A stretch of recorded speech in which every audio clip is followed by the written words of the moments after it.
ఆర్నిశం కృషి చేస్తూ తెలంగాణ ప్రజల సంక్షేమం శ్రేయస్సు కోసం నిత్యం ఆలోచిస్తూ అనేక వినూత్న కార్యక్రమాలతో తెలంగాణ రాష్ట్రాన్ని అభివృద్ధి బాటలో నడిపిస్తూ ఈరోజు మన ముందుకు ఒకే రాష్ట్రం ఒకే కార్డు రూపంగా ప్రతిష్టాపకంగా చేపట్టిన ఈ కార్యక్రమాన్ని పైలట్ ప్రాజెక్ట్ని మన కంటోన్మెంట్ కాన్స్టిట్యున్సీలో మొదలుపెట్టడానికి విచ్చేసిన మన డైనమిక్ గౌరవనీయులు ముఖ్యమంత్రి సీఎం రేవంత్ రెడ్డి గారికి, అదేవిధంగా రాష్ట్ర మంత్రివర్యులు రెవెన్యూ మినిస్టర్ గారు పొంగిలేటి శ్రీనివాసరెడ్డి గారికి,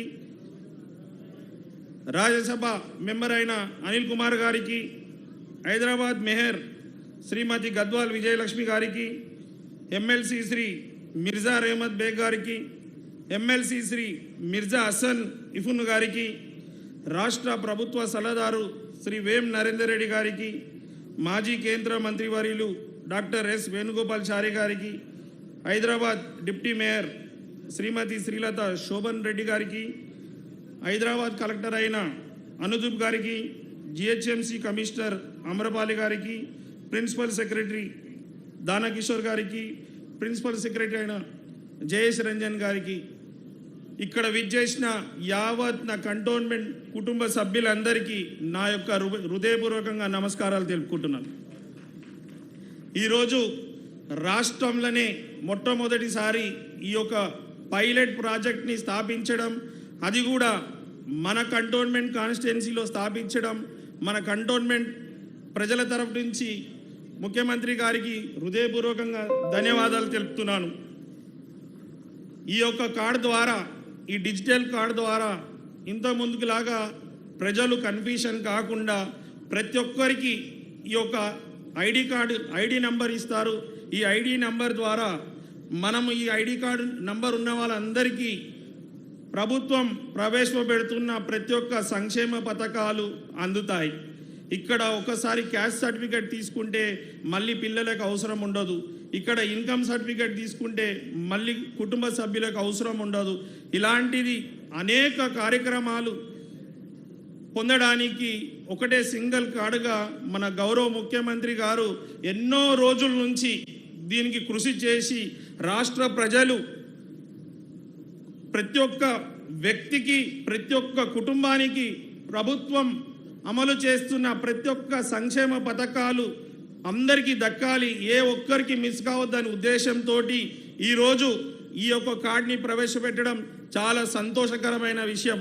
ఈ కార్డు ద్వారా మీకు మెడికల్ కానీ హెల్త్ ఇష్యూస్ ఏమైనా ఉన్నా కూడా మీకు అన్ని దాంట్లో వివరణ ఉంటుంది. కాబట్టి ఎలాంటి కన్ఫ్యూషన్ లేకుండా అందరికీ ఈజీగా ఉండే విధంగా ప్రతి ఒక్క పేద ప్రజలకి అన్ని సంక్షేమ పథకాలు దక్కాలి.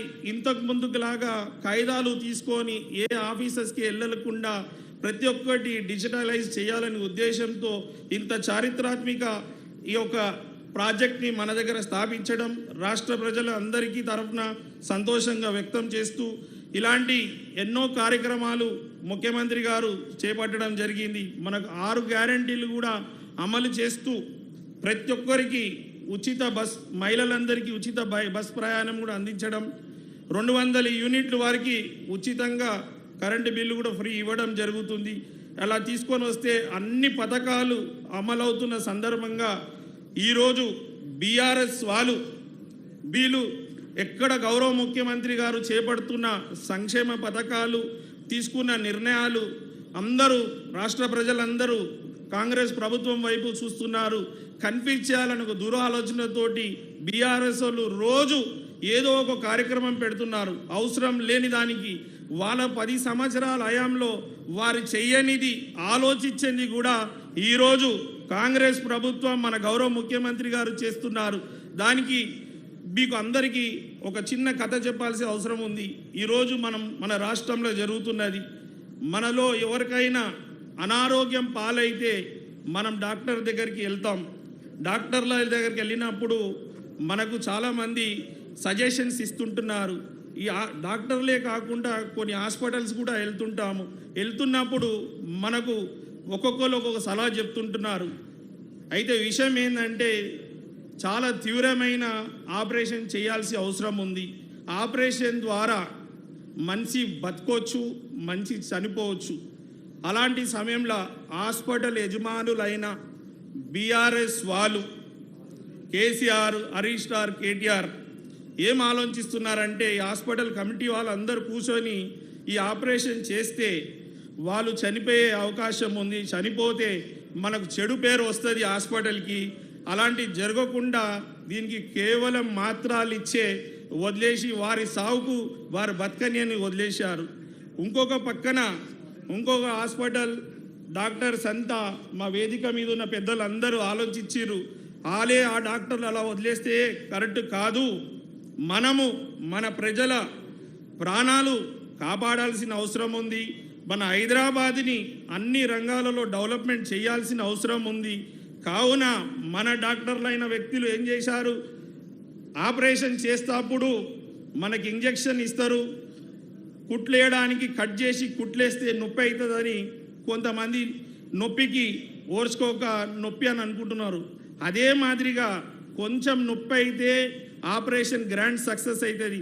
అదే ఆపరేషన్ చేయడానికి మన గౌరవ ముఖ్యమంత్రి గారు చేపట్టిన కొన్ని విషయాలు ప్రజలకు భావి తరాలకు బాగుండడానికి కొంచెం ఒక సూది లాంటి నొప్పి కొంతమందికి అవుతుంది. ఆపరేషన్ చేసినప్పుడు కుట్ల నొప్పి కొంచెం ఉంటుంది. కుట్ల నొప్పికి భయపడిన, ఇంజెక్షన్ భయపడిన ఆపరేషన్ సక్సెస్ కాదు. ఆపరేషన్ సక్సెసే హైదరాబాద్ డెవలప్మెంట్కి హైడ్రా తీసుకొచ్చిండ్రు. కొంతమందికి ఇబ్బంది అవుతుండొచ్చు, కానీ అనేక ప్రజలకు మేలైతుంది.